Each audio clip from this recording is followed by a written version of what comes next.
ವಿಪಕ್ಷಗಳ ವಿರುದ್ಧ ಸಚಿವ ಶಿವರಾಜ್ ತಂಗಡಗಿ ವಾಗ್ದಾಳಿ ಮಾಡಿದ್ದಾರೆ. ಬಿಜೆಪಿ ವಿಪಕ್ಷವಾಗಿ ಸರಿಯಾಗಿ ಕೆಲಸವನ್ನ ಮಾಡ್ತಾ ಇಲ್ಲ. ಅಧಿವೇಶನದಲ್ಲಿ ಸೈಲೆಂಟ್. ಬರ ಘೋಷಿಸಲು ಗೈಡ್ಲೈನ್ಸ್ ಇದೆ.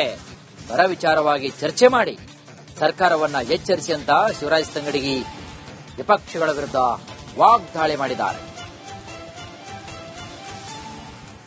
ಒಂದು ನಾಯಕರು ವಿರೋಧ ಪಕ್ಷದ ಕೆಲಸನೇ ಮಾಡ್ತಾ ಇಲ್ಲ.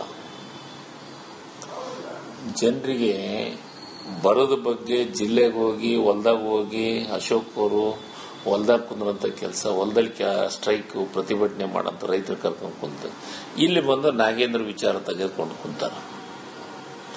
ಇವತ್ತು ನಿನ್ನೊಂದು ಮಾತು ಹೇಳಿದ್ರು ಆರ್ ಅಶೋಕ್ ಸಾಹೇಬ್ರು, ವಿರೋಧ ಪಕ್ಷದ ನಾಯಕರು, ಬರ ಅಂತ ನೀವು ಘೋಷಣೆ ಮಾಡ್ರಿ ಅಂತ. ಇವರೊಬ್ರು ಕಂದಾಯ ಸಚಿವರಾಗಿ ಆ ರೀತಿ ಮಾತಾಡಿದ್ರೆ ನನಗೆ ಸ್ವಲ್ಪ ನಾಚಿಕೆ ಬರ್ತೈತೆ. ಬರ ಘೋಷಣೆ ಮಾಡಕ್ಕೆ ಒಂದಿಷ್ಟು ಗೈಡ್ಲೈನ್ಸ್ ಇದಾವೆ ಮತ್ತು ಅದ್ರ ಬಗ್ಗೆ ಚರ್ಚೆ ಮಾಡಬೇಕಲ್ಲ. ವಿರೋಧ ಪಕ್ಷದವ್ರು ತಾವು ಯಾವ ಜಿಲ್ಲೆಗೆ ಒಂದು 4 ಟೀಮ್ ಮಾಡಿ ಬೇರೆ ಜಿಲ್ಲೆಗೆ ಹೋಗಿ ಬಂದರು.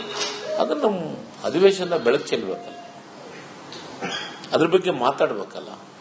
ಅದ್ರ ಬಗ್ಗೆ ಕೆಲವೊಂದಿಷ್ಟು ವಿಚಾರವನ್ನು ಚರ್ಚೆ ಮಾಡೋದಕ್ನಾಗ ಆಡಳಿತ ಪಕ್ಷವನ್ನ ಎಚ್ಚರಿಸುವಂತ ಕೆಲಸವನ್ನ ವಿರೋಧ ಪಕ್ಷವಾಗಿ ಮಾಡಲಿಲ್ಲ ಅಂದ್ರೆ ನೀವು ಎಲ್ಲ ರಾಜಕೀಯವಾಗಿ ರಾಜಕಾರಣಕ್ಕೋಸ್ಕರ ನೀವು ನಾಗೇಂದ್ರ ಬಗ್ಗೆ ಮಾತಾಡಂತ ಕೆಲಸವನ್ನು ಮಾಡ್ತಾರೆ.